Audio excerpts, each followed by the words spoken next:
할렐루야. 12월 20일 수요일입니다. 대강절 세 번째 주간을 지내는 성도 여러분, 한 분 한 분 모두에게 주님의 은혜와 사랑과 축복이 가득하시기를 원합니다. 우리 함께 사도신경으로 우리의 신앙을 고백하면서 오늘의 예배 시작합니다. 전능하사 천지를 만드신 하나님 아버지를 내가 믿사오며 그 외아들 우리 주 예수 그리스도를 믿사오니 이는 성령으로 잉태하사 동정녀 마리아에게 나시고 본디오 빌라도에게 고난을 받으사 십자가에 못 박혀 죽으시고 장사한 지 사흘 만에 죽은 자 가운데서 다시 살아나시며 하늘에 오르사 전능하신 하나님 우편에 앉아 계시다가 저리로서 산자와 죽은 자를 심판하러 오시리라. 성령을 믿사오며 거룩한 공회와 성도가 서로 교통하는 것과 죄를 사하여 주시는 것과 몸이 다시 사는 것과 영원히 사는 것을 믿사옵나이다. 아멘. 함께 찬송하겠습니다. 312장 너 하나님께 이끌리어 찬송합니다.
오늘 주시는 하나님의 말씀입니다. 잠언서 27장 13절에서 27절까지의 말씀 제가 받들어 읽습니다. 타인을 위하여 보증 선자의 옷을 취하라. 외인들을 위하여 보증 선자는 그의 몸을 볼모 잡을지니라. 이른 아침에 큰 소리로 자기 이웃을 축복하면 도리어 저주같이 여기게 되리라. 다투는 여자는 비 오는 날에 이어 떨어지는 물방울이라. 그를 제어하기가 바람을 제어하는 것 같고 오른손으로 기름을 움키는 것 같으니라. 철이 철을 날카롭게 하는 것 같이 사람이 그의 친구의 얼굴을 빛나게 하느니라. 무화과를 지키는 자는 그 과실을 먹고 자기 주인에게 씨중드는 자는 영화를 얻느니라. 물에 비치면 얼굴이 서로 같은 것 같이 사람의 마음도 서로 비치느니라. 수울과 아바도는 만족함이 없고 사람의 눈도 만족함이 없느니라. 도가니로 은을, 풀무로 금을, 칭찬으로 사람을 단련하느니라. 미련한 자를 곡물과 함께 절구에 넣고 공의로 찌을지라도 그의 미련은 벗겨지지 아니하느니라. 내 양떼의 형편을 부지런히 살피며 내 소떼에게 마음을 두라. 대저 재물은 영원히 잊지 못하나니 면류관이 어찌 대대에 있으랴. 풀을 벤 후에는 새로 움이 돋나니 산에서 꿀을 거둘 것이니라. 어린 양의 털은 내 옷이 되며 염소는 밭을 사는 값이 되며 염소의 젖은 넉넉하여 너와 내 집의 음식이 되며 내 여종의 먹을 것이 되느니라. 이는 하나님의 말씀입니다. 아멘. 할렐루야. 오늘도 주의 말씀을 통해 주시는 은혜가 여러분에게 함께 하시기를 원합니다. 여러분, 세상에는 똑똑한 사람이 있고 현명한 사람이 있는데 사람들에게 환영받는 사람이 누굴까? 똑똑한 사람보다는 아마도 현명한 사람이 아닐까 생각하는 거죠. 물론 똑똑하면서 현명하다면 이루 말할 데 없을 거예요. 똑똑한데도 현명해요. 여러분, 우리가 가정을 이룰 때 그런 배우자를 만나고 또 그러한 며느리를 얻고 사위를 얻고 또 우리 자녀들이 그런 모습으로 우뚝 서게 된다면 얼마나 감사하고 또 멋지고 좋은 일인가 하는 얘기죠. 똑똑하면서도 현명한 것, 그건 하나님이 주는 축복의 가장 큰 축복이다, 이렇게 말할 수 있는 거죠. 반면에 똑똑한데 미련해, 또 똑똑한데 사악해, 그렇다면 오히려 그의 똑똑함이 그에게 화가 되는 경우를 보게 됐는데 너무너무 안타까운 그런 경우들을 많이 보게 되는 겁니다. 미련한 사람의 경우는 차라리 덜 똑똑한 게 나아요.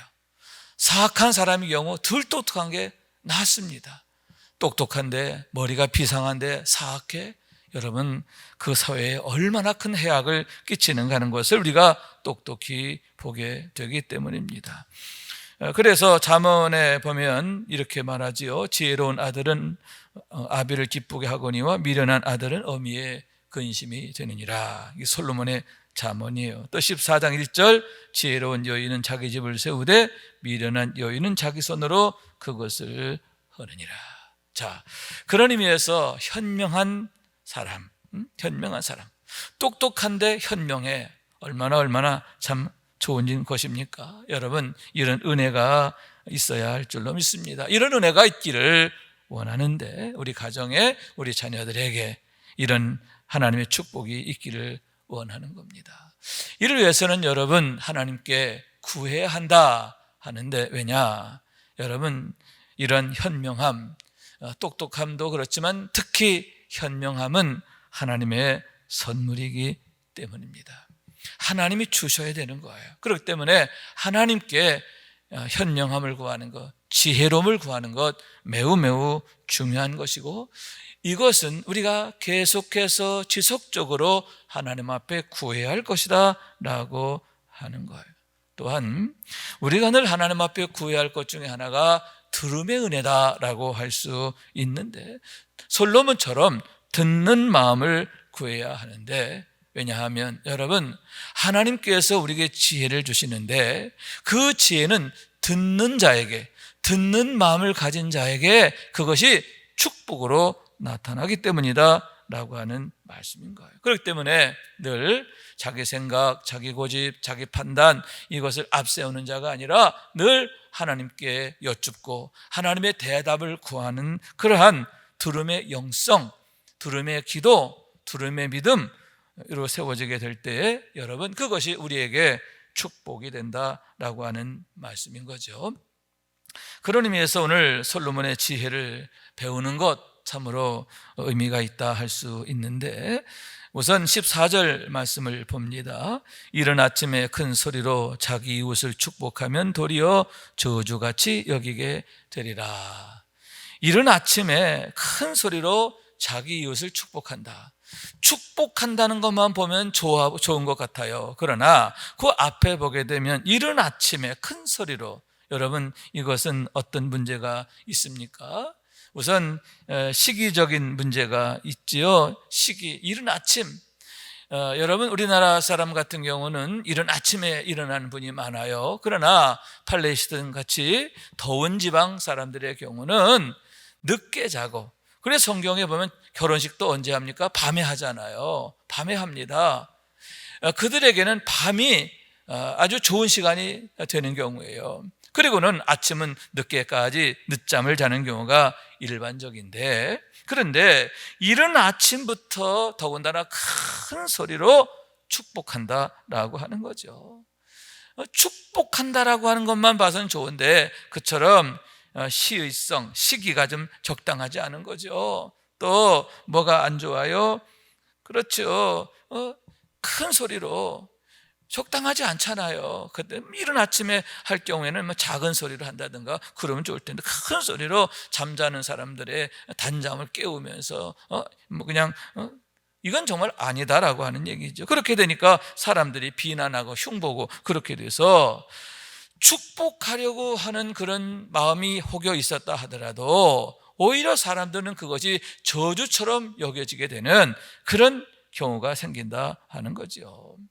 축복을 저주처럼 여기게 만드는 것, 이것이 바로 어리석은 자의 모습이고 또 어린석음으로 인한 결과임을 보게 된다는 거죠. 여러분 그렇습니다. 우리가 미련하게 행하면 하나님이 주시는 축복도 저주처럼 바꾸는 거예요. 저주처럼 되게 만든다라고 하는 얘기죠. 하나님께서 이런 말할 수 없는 은혜를 주시고 축복을 주셨는데 그런 가운데서도 오히려 이렇게 불행한 삶을 살게 된다라고 하는 안타까운 일인 것입니다.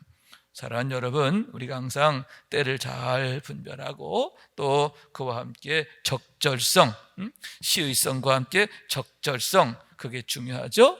그러면서 우리의 진정성이 오롯이 드러날 수 있도록 이렇게 지혜롭게 처신하는 게 중요하다 하는 거죠. 여러분, 열심히 있다고 다 좋은 건 아니잖아요. 저 사람 참 열심히야. 그런데 그 열심의 방향이 잘못되어 있어, 목적이 잘못되어 있어. 그렇다고 한다면 차라리 게으름만도 못한 그런 일이 되기 때문인 거예요. 여러분, 선을 이루는 열심히 될 수 있기를 원합니다. 하나님이 준 지혜로 인하여 바른 방향성을 갖게 되고 바른 목적과 또 의미를 나타내게 되고, 그래서 여러분 축복이 되는 그러한 우리의 열심이 될 수 있기를 주님의 이름으로 축원합니다. 두 번째는 15절 말씀인데, 다투는 여자는 비 온 날에 이어 떨어지는 물방울이라 하는 그런 말이에요. 여기서 다투는 여자 그랬는데, 다툰다라는 말의 의미는 뭐냐면 말다툼을 일삼는 것을 말하는 거예요. 말다툼이 일상화되어 있는 여자, 근데 아내를 말하게 되는데, 왜 그렇게 말다툼이 날까요? 자기 주장이 센 거죠. 독단적인 거죠. 그러면서도 충동적인 그런 문제를 갖고 있는 겁니다. 자, 그런 경우에 어떻게 되느냐? 비 오는 날에 이어 떨어지는 물방울이라. 비가 온 다음에 여러분, 이 지붕이 새가지고 집 안으로 물이 떨어지면 어떻게 됩니까? 집안이 아수라장이 되잖아요. 그것처럼 남편 또 가족, 자녀들, 온 가족들이 그 다투는 여인으로 인하여 이런 곤란함과 어려움을 겪게 된다, 그러한 말씀인 거예요. 왜 이렇게 다투는 여자가 되느냐? 미련하기 때문이다 라고 하는 말씀인 거예요. 그렇기 때문에 여러분, 우리가 현명하게 또 사려 깊게 행하는 것이 참 중요하지 않은가 생각하는데, 여러분 듣는 마음을 갖는다고 하면 여러분 그렇게 다투는 그런 여자가 되지 않잖아요. 늘 사력 있게 신중하게 정말 모든 것을 생각하고 판단한다고 하면 얼마나 좋을까 생각하게 되는 거죠. 그런 의미에서 현명하게 대하는 것. 여러분, 다투는 아내 그랬는데 뭐 아내만 그렇습니까? 남편도 마찬가지죠. 다투는 남편, 어떡하면 소리 뻑뻑 지르고 자기 고집 부리고, 그런 남편, 그로 인하여 아내가 얼마나 숨죽이며 살고 자녀들이 얼마나 숨막히는 그런 생활을 하게 됩니까? 가정이 천국이 아니라 가정이 지옥같이 되잖아요. 그렇기 때문에 여러분, 이런 다투는 사람이 아니라 어떤 사람? 화평케 하는 사람, 할렐루야, 덕을 세우는 사람이 되어야 하는데, 그런 현명한 자를 통해서 그런 화평함과 덕을 이루게 됨을 보게 되는 겁니다. 그래서 17절에 이렇게 말씀하고 있죠. 철이 철을 날카롭게 하는 것 같이 사람이 그의 친구의 얼굴을 빛나게 하느니라. 여러분, 돌멩이로 아무리 이 철을 다듬으려고 해도 돌이 깨지지 철은 다듬어지지 않아요. 오직 철은 철로서 다듬어져요. 마찬가지로 여러분, 우리가 다듬어지는 건 뭐냐? 세상 지식, 세상적인 방법, 이런 걸로 안 돼요. 어떻게? 모든 것에 모든 것 되시는 하나님의 말씀, 정말 철과 같이 그렇게 강력한 하나님의 말씀, 성령의 감동, 이것을 통해서만 되는 줄로 믿습니다. 그러므로 여러분, 기도 외에는 우리에게 능력이 없어요. 오직 기도만이, 또 기도를 통해서 내게 임하시고 내게 역사하시는 성령님만이, 또 말씀만이 우리를 거듭나게 하고 새로워지게 하고 또 변화된 삶을 살게 하는 줄로 믿습니다. 철을 날카롭게 만드는 거예요. 무딘 철을 날카롭게 만들고 예리하게 만들고, 그래서 쓰임에 합당하게 한다라고 하는 말씀인 거예요. 미련한 자가 아니라 지혜로운 자가 되게 한다라고 하는 말씀인 거예요. 말씀으로 인하여, 성령님으로 인하여 늘 지혜롭게 세워져가는 우리 모두가 될 수 있기를 주님의 이름으로 축원합니다. 또한 21절 말씀 보니까 도가니로 은을, 풀무로 금을, 칭찬으로 사람을 단련하니라, 이렇게 말씀하고 있는데, 사람을 단련하는 데 있어서 가장 좋은 방법이 뭐냐? 칭찬이다 라고 하는 말씀인 거예요. 그런데 여기서 우리가 주의할 게 뭐냐 하면은, 아닌 것도 기라고 하는 그런 칭찬을 말하는 게 아니에요.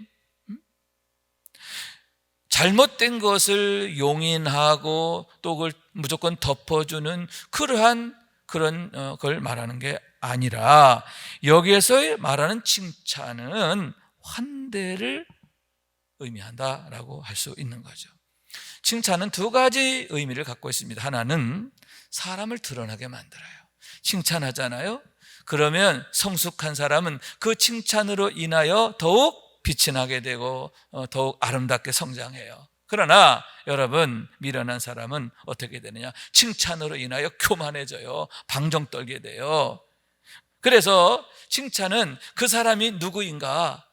그 사람이 지혜로운 사람인가? 미련한 사람인가? 또는 그 사람이 영에 속한 사람인가? 아니면 육에 속한 사람인가? 그것을 드러나게 하는 그런 효과가 있다 하는 거죠. 그래서 칭찬으로 사람을 단련하느니라. 단련한다는 말의 첫 번째 의미가 뭐다? 드러나게 한다. 그런 의미를 갖고 있는 거예요. 또한 칭찬은 사람을 성장시킨다. 단련한다는 말의 의미 속엔 두 번째 의미가 뭐냐? 성장시킨다는 그런 의미를 갖고 있는데, 여러분, 우리 안에 있는 아름다운 것들을, 복된 것들을 더욱 온전하게 하는 그런 힘이 있다라고 하는 말씀인 거죠. 우리는 그러한 대표적 사례를 요한복음 21장에서 보게 되는데, 요한복음 21장 15절에 보면 예수님께서 베드로를 찾아가셔서 그에게 질문하시는 세 가지의 질문에 대한 말씀이죠. 내가 이 사람들보다 나를 더 사랑하느냐? 예수님께서 질문하셨고, 그때에 베드로가 주님, 내가 주님 사랑하는 줄 주께서 아십니다. 대답했고 주님 말씀하시기를 내 어린 양을 먹이라. 할렐루야. 자, 이런 질문을 3번 거듭해서 하시게 되는 겁니다. 그런데 여기서 우리가 주목할 것 중에 주목할 게 뭐냐 하면 예수님께서 3번이나 내가 나를 사랑하느냐 이렇게 질문하시는데 첫 번째, 두 번째의 사랑이란 단어의 헬라어가 세 번째께 다르다는 거예요. 첫 번째, 두 번째는 뭐냐? 아가파오예요. 내가 나를 아가파오 하느냐? 첫 번째, 두 번째 물었어요. 그때마다 베드로는 어떻게 필레오로 대답을 합니다. 필레오. 여러분, 아가파오는 뭐예요? 마치 부모가 자녀를 사랑하는 것 같은 전적 사랑을 말하거든요. 하나님의 사랑을 말해요. 하나님의 사랑으로 내가 나를 사랑하는, 다시 말해서 내가 너를 사랑하는 것처럼 너도 나를 사랑하느냐? 이렇게 물으시는 거예요. 그러자 베드로는 필레오라고 대답합니다. 내가 주님을 사랑하긴 합니다만은 필레오는 친구 간의 사랑을 말하거든요. 내가 친구를 사랑하는 정도로밖에 사랑을 못합니다. 이렇게 대답을 하는 거예요. 자, 그랬을 때 3번째 물으실 때는 어떻게 물으시느냐? 아가파오로 물으실 게 아니라 내가 나를 필레오 하느냐? 이렇게 물으세요. 그러니까 예, 제가 필레오 합니다 대답하게 되는데, 여러분 보세요.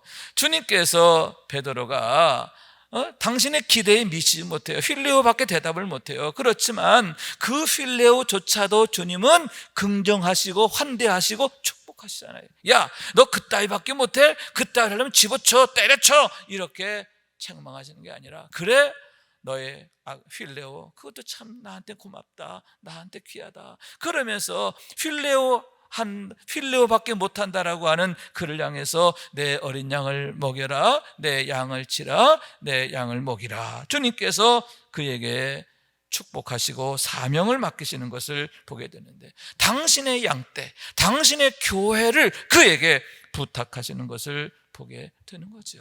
여러분, 이렇게 주님이 그를 환대하게 되었을 때에 어떻게 됩니까? 주님 앞에 필레오밖에 대답할 수 없던 그가 후에는 정말 아가파오, 아가파오, 아가파오, 자기의 생명까지도 죽게 들여가면서, 여러분 전하는 말에 의하면 그가 순교당할 때 거꾸로 매달려 죽었다는 거 아니에요? 내가 예수님처럼 똑바로 매달려 죽는 것이 너무 황공해서 나는 거꾸로 매달려 죽겠다, 자청해서 그렇게 죽었다라고 하는데, 그 누구보다 주님을 아가파오 하게 되었음을 보게 되는 거죠. 사랑하는 여러분, 그렇습니다. 이렇게 우리가 서로에게 대해서 환대하는 것, 서로의 모자람, 못난 거, 여러분 그거 우리가 들추어내고 꾸짖고 그건요 우리의 몫이 아니에요. 하나님 몫이에요. 하나님이 하실 일이에요. 우리는 다만 어떻게 해요? 서로를 긍휼히 여기는 마음을 가지고 서로에게 있는 좋은 점들, 선한 것들, 이것들을 우리가 인정해주고 긍정해주고 축복해주는 것, 여러분 그것이 우리가 힘써야 할 것이고, 또 그것이 현명한 자, 지혜로운 자, 성령의 사람들의 모습이다라고 하는 얘기인 거예요. 여러분 그렇게 되면 여러분 하나님께서 축복하시는 것을 믿으시기 바랍니다. 여러분 이렇게 칭찬으로, 긍정으로, 환대로 서로 격려하고 응원하게 될 때 여러분 힘을 얻는 것이고, 여러분 후에는 능력 있게 장성하게 사명을 감당하게 될 줄로 믿습니다. 이런 칭찬 속에서, 환대 속에서 우리가 함께 믿음으로 자라게 되는 은혜와 축복이 있게 되기를, 우리 교회가, 우리 가정이 여러분 이렇게 서로 환대하는 그런 가정으로 세워줄 수 있게 되기를 주님의 이름으로 축원합니다. 마지막 3번째는 18절 말씀을 봅니다. 무화과를 지키는 자는 그 과실을 먹고 자기 주인에게 시용되는 자는 영화를 얻느니라. 자, 무화과나무를 지킨다 그랬어요. 무화과나무를 잘 돌보는 것을 말하는 거예요. 자기 사명에 충성을 다하는 거죠. 그럴 때에 여러분 그 무화과나무로부터 좋은 열매를 얻게 된다는 거죠. 여러분 그 나무에 얼마나 헌신하느냐, 그 나무에 얼마나 내가 눈물과 땀을 들이느냐, 그것에 따라서 열매가 달라지는 거죠. 마찬가지로 여러분 우리가 하나님 앞에, 여기서 무화과 나무는 무엇일까요? 예수 그리스도 아닙니까? 예수 그리스도, 여러분 예수 그리스도와 내가 어떻게 만나느냐, 예수님과 더 깊이 만나게 되면 그만큼 여러분 우리에게 하나님의 은혜가 넘치게 되고 우리가 더욱 성령의 열매를, 더 좋은 열매를 많이 맺게 되는 거죠. 여러분 무화과 나무를 지키는 자처럼 항상 참 무화과 나무 되시는 예수 그리스도, 그분을 더 그분 앞에도 가까이 나아가고, 다시 말해 믿음의 자리를 지키고, 또 유신교회, 이 교회 역시 참 무화과 나무 아닙니까? 이 교회를 정말 은혜로운 교회가 되게 하기 위해서 힘쓰고, 또 여러분 우리에게 무화과 나무 무엇입니까? 우리에게 직분이잖아요. 속장의 사명, 교사의 사명, 이런 사명들 더 우리가 충성을 다하게 될 때 여러분 그것이 우리에게 축복이 된다라고 하는 거예요. 그래서 23절 말씀, 내 양떼 형편을 부지런히 살피며 내 소떼에게 마음을 두라. 하나님께서 내게 맡기신 사명, 내게 맡기신 본분, 그것을 귀하게 여기고, 그것이 작아 보인다 하더라도 여러분 절대 작은 게 아니에요. 하나님께서 주신 거기 때문에 그 어느 것도 소홀한 게 없어요. 귀중한 줄로 믿습니다. 우리가 하나님께서 내게 맡기셨음을 생각하며 귀하게 여기고 충성을 다할 때 그것이 우리에게 축복이 되는데, 여러분 26절 말씀, 내 어린 양의 털은 내 옷이 되며 염소는 밭을 사는 값이 되며 염소의 젖은 넉넉하여 너와 내 집의 음식이 되며 내 여종의 먹을 것이 되느니라. 할렐루야. 하나님께서 내게 주시는 그런 사명들로 인해서 내가 하나님의 은혜를 입게 될 것이고 도우심을 입게 될 것이고 하나님이 주시는 복을 받게 되리라 하는 그러한 말씀인 거예요.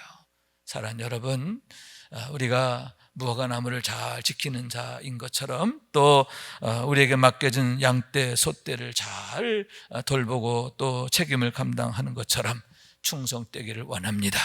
그래서 하나님 앞에 더욱 칭찬받고 인정받을 뿐만 아니라 어서 와서 내 즐거움에 참여하라.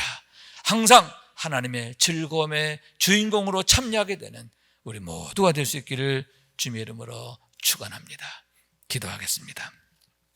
자비하신 하나님 감사합니다. 오늘도 함께 말씀을 통해서 하나님이 주시는 지혜와 또 교훈을 얻게 하심을 감사합니다. 혹여 미련한 자 되어 하나님 앞에 근심될까 두렵습니다. 지혜로운 마음을 주시되 더욱 예리한 지혜를 허락하여 주시어서 우리의 본분이 무엇인지를 알고 우리의 사명이 무엇인지를 알고 더욱 충성하게 하여 주시어서 하나님께 영광이 되게 하시고 또 우리 자신에겐 보람이 되고 축복이 되게 하여 주시고 우리 모두가 축복의 머릿돌 디딤돌 마중물로 세워져 가는 은혜를 얻게 하여 주옵소서. 축복하며 감사하며 주 예수 그리스도 이름으로 기도하옵나이다. 아멘. 하늘에 계신 우리 아버지여, 이름이 거룩히 여김을 받으시오며 나라가 임하시오며 뜻이 하늘에서 이룬 것 같이 땅에서도 이루어지이다. 오늘 우리에게 일용할 양식을 주시옵고 우리가 우리에게 죄 지은 자를 사하여 준 것 같이 우리 죄를 사하여 주시옵고 우리를 시험에 들게 하지 마시옵고 다만 악에서 구하시옵소서. 나라와 권세와 영광이 아버지께 영원히 있사옵나이다. 아멘.